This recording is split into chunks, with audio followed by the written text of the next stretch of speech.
আজকে আমরা দুই ভাই বিকালবেলা বের হইছি আমাদের রুমের আশেপাশেই সুন্দর সুন্দর জায়গা।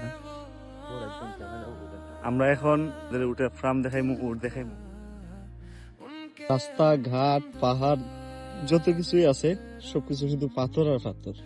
আকাশটা কেমন জানি আবছা আবছা, কিছুটা মেঘ কিছুটা আলো। আর এইরকম ওয়েদারের মধ্যে আমরা দুই ভাই পাহাড়ের ভিতর দিয়ে হাঁটতেছি। দেশে আইছিলাম, ভাবছিলাম শুধু খেজুর গাছ আর খেজুর গাছ, এখন দেখি ডাব গাছের অভাব নাই। কি পরিমাণ ডাব! এই যে এখন ডাব আবার আমরা মাঝে মধ্যে চুরি করে খাই, ভিডিওতে তার জুড়ে পাওয়া যায় না।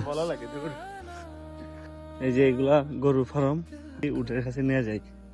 এই যে উট কত সুন্দর, দেখছো কি লুক দিয়ে দাঁড়াইছে। হ্যাঁ, উঠে বুঝতেছে আমার ক্যামেরা করি জুমটা লাগে আমি কাছে। এই যে উট, আর এটার সাথে আছে আবার উটের বাচ্চা। কই গেল এটা?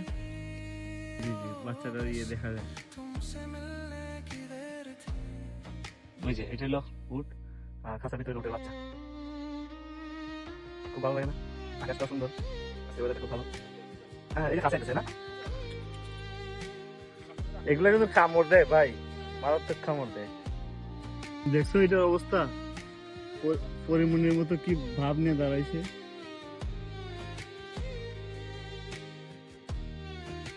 কামড় দেয় না, এটা তো একটা ডর। বলো উট সম্পর্কে। উট দেখে ভালো লাগে, উটের দুধ, উটের গোশ। তুমি তো মাঝে মধ্যে উটের দুধ খাও, তোমার উমানিরা দেয় দেখে। উটের গোশ সবকিছু অনেক মজার, আপনারা না খেয়ে বুঝবেন না, অনেক মজা। চারিদিকে পাহাড়, আমরা অন্য একদিন সবাই পাহাড় দেখাইবো ইনশাল্লাহ। ওকে, আল্লাহ হাফেজ, সবাই ভালো থাকবেন, সুস্থ থাকবেন। আমার এবং আমাদের জন্য দোয়া করবেন, আমরা যেন ভালো থাকি, সুস্থ থাকি। যে যেখানে যেভাবে যে অবস্থায় আছি, যে যে দেশে আছি, যে যে অবস্থান, যে কাজে আছি, সবার জন্য দোয়া করবেন। অনেক অনেক মুসিবতে আছে, অনেক অনেক সমস্যার মধ্যে আছে, অনেক দেশের মধ্যে যুদ্ধ চলতেছে, অনেকে আবার যুদ্ধের কাছাকাছি জায়গার মধ্যে থাকা লাগতেছে। সবার জন্য দোয়া থাকবো, সবার জন্য দোয়া করবে। আর আল্লাহ যেন সবার হেফাজত করেন, আল্লাহ যেন সবার সহি সালামতে বাড়িতে যাওয়ার তৌফিক দান করেন। আসসালামু আলাইকুম ওয়া রাহমাতুল্লাহি ওয়া বারাকাতুহু।